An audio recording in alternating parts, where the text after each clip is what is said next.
Hi there, this is Pastor and Clyde and Jean, and here we are talking at you again, and the subject I wanted to bring up was my producers being funny. I wanted to bring up was forgiveness. Simple. I'm not going to get into anything that you've done, haven't done, whatever.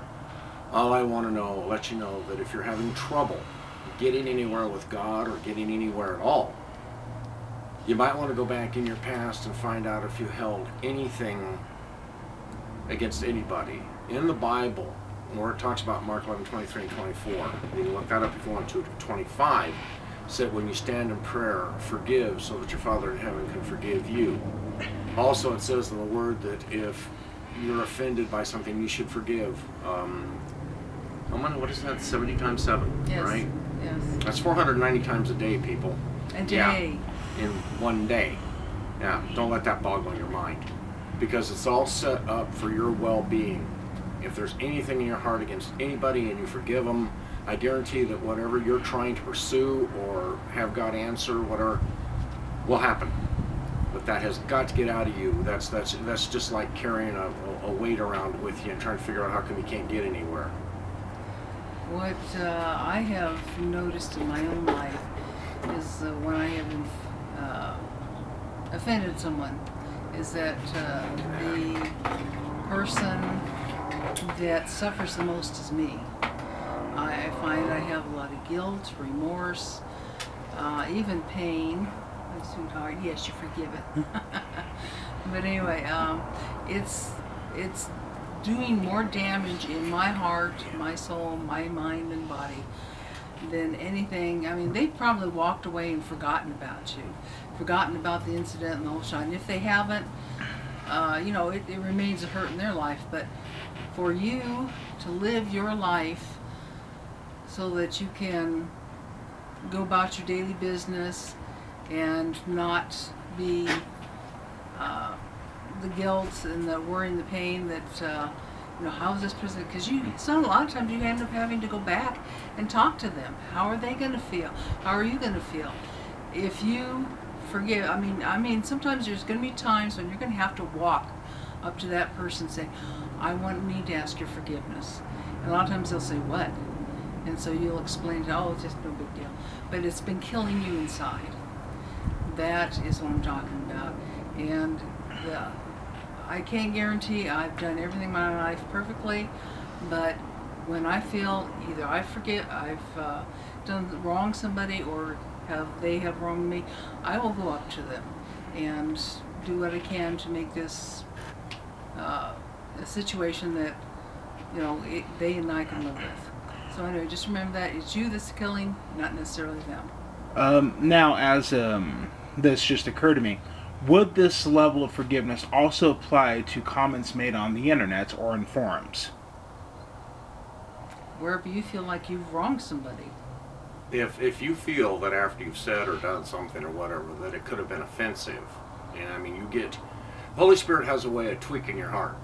If you've said something wrong, ask God forgiveness, because you obviously can't chase down an individual on the internet, or if you can, I don't know anything except talking to this little blue thing here, but if you can, then post a public apology. But if you're on the internet and you make a comment on YouTube, and everyone on YouTube is guilty of having said something very, very inflammatory in the comments section, you know who I'm talking to, would the level of forgiveness you have in day-to-day life, walking up to Aunt Martha and saying something like, I'm sorry I didn't blank, would the forgiveness also have to happen? Would the scriptures also have to happen on the internet? Well, like I say, it goes back to your heart. Yeah, like Jean said, it's all on you, all on the individual that feels that this is necessary to do. If you know for a fact that your comment has been inflammatory, it comes back to your heart. If you have enough bitterness and anger to have it stay on the internet, maybe you've got a problem. Maybe there's some kind of something that needs to be straightened out in your life. If the comment you're not willing to retract it almost immediately, then, you know, that's not say it's probably your problem. Well, for instance, the reason I bring this up is if you're watching a video on YouTube, or forums for that matter, you guys know where I'm going with this. If you're watching forums and things like probably a faggot likes this kind of shit, you're a fucking faggot, you idiot. You know those comments. Those comments, because of the anonymity on the internet, usually just exit a person's fingertips before they realize they said anything. Should we keep in mind that God is also on the internet, and what you say, even in text form, has the same level of power as spoken? It's been said, and I agree with it, that words are probably the most powerful medium, if you will, that there is. I mean, they can destroy, they can build up, whatever, but they're forever. And just because you've said something and you go, oh, well, okay, that's out there, you know, it's quite possible that somebody was deeply hurt and you're accountable. We're accountable for everything that flies out of our mouth. I mean, in James it talks about a ship being maneuvered by a little bitty keel, the steering apparatus on the rear of the ship.